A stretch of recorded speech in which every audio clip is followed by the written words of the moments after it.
So we have different browsers with us like Firefox, Opera, Chrome, Safari, and all of these browsers add some default style to your document, to your HTML document. So how to see what kind of default style they have added? So first of all, observe that, and then how to handle or change that. So we will learn both of them. So let's see what are they doing with different tags. So let's say we have h1 tag and we are typing some heading, and then we have closed it. Now saved it and refresh the page, and we can see we have this h1 heading.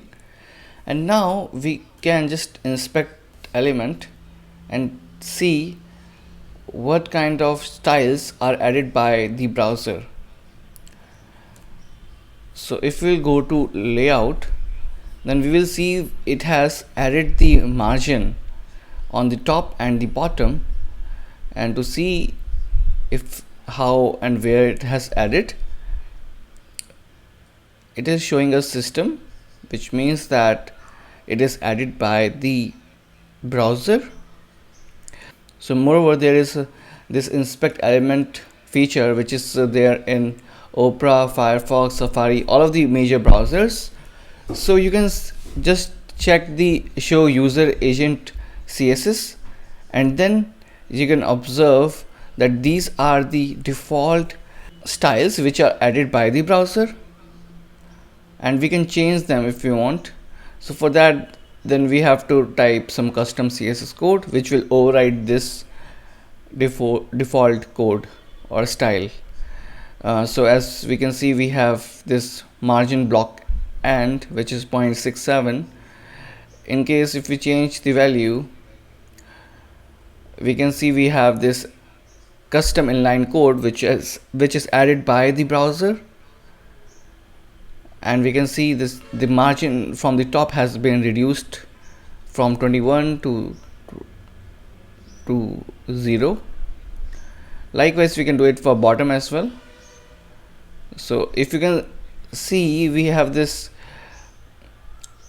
greenish padding, margin, and as we are reducing it, it is becoming invisible because it's 0 now.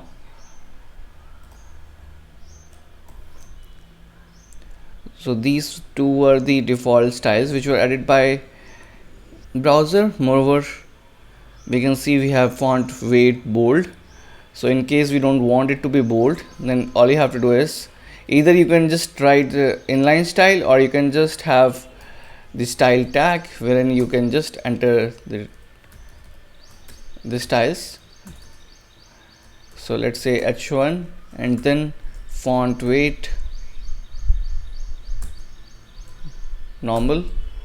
So then it won't be bold because now it has overridden the default style which was added by the browser. So we can't see the system style which was earlier font weight bold. Now we have defined it font weight normal, and we still have the margin from the top. So we can just type margin 0, and then we can observe what is happening. So the margin from the top and the bottom is reduced to 0, and from the left and right as well. What else we can do? So these two are the default styles which are added by the browser. Now let's take a different tag. Let's take p tag, and let's copy the text and then close it and refresh it. Let's not have this, so that now just refresh the page and we can see we have this paragraph. And let's see what are the styles applied by the browser to this paragraph. So first of all, we have this block definition, like this. This is making it display like a block, and then we have margin, which is 1616. So we can make it 0 p. Now the margin is 0. There was no other style which was applied by the browser on this paragraph tag. So we don't need to do anything else besides reducing the margin to 0. So there will be times when you want certain element to look in a certain way, but it is not looking like that. So there are chances that is because of the browser added styles. So it's really great to and important to reset the styles to 0 of different tags, so that you don't have to worry about that. So for example, we have taken the examples of h1 and p tags which had default margins added to it. Likewise, we have this ul tag which is a list tag, and we can say we can just add a few list items and then close it and then save and then see. So what are the default styles added by this browser? So we have this text align, which is match parent.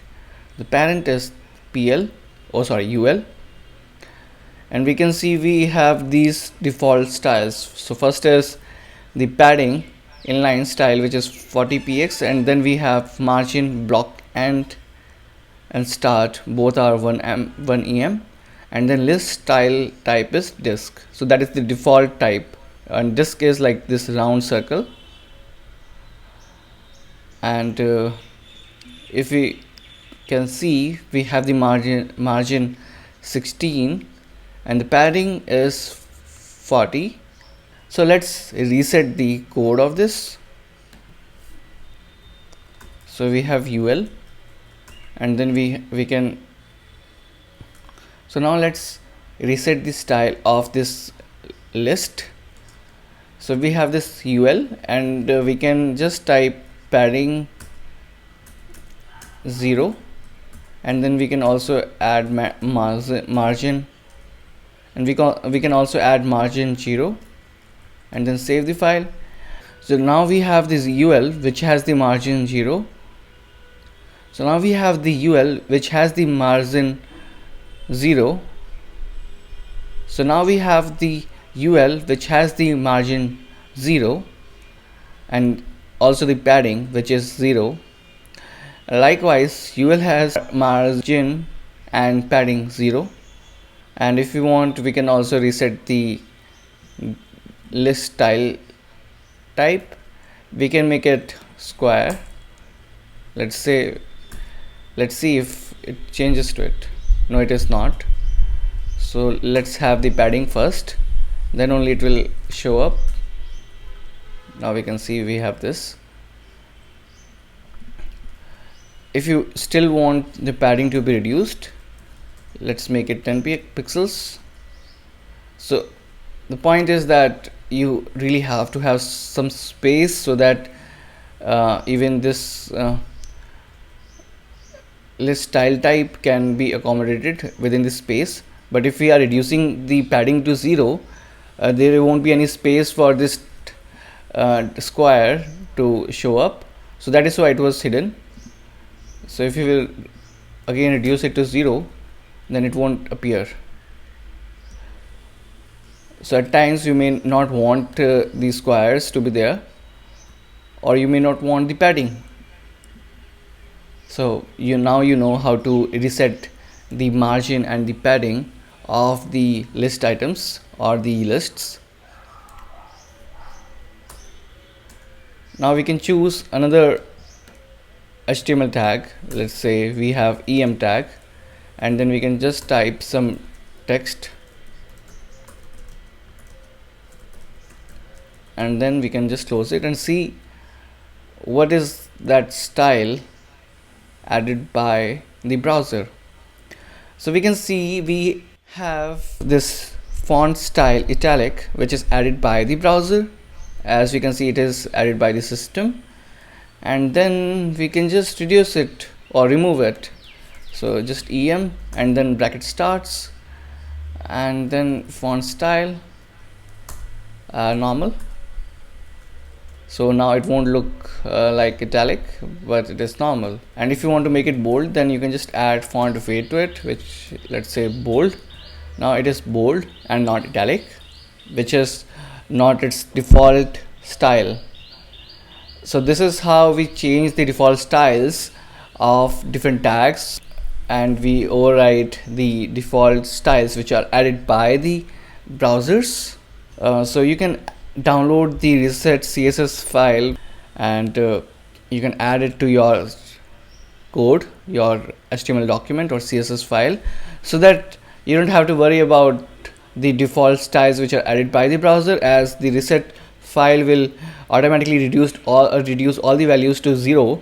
So then you have to manually add different styles, which will give you more control over your styles of the document. Thank you for watching the tutorial. Please don't forget to click on the subscribe button for receiving more updates from Being Skilled.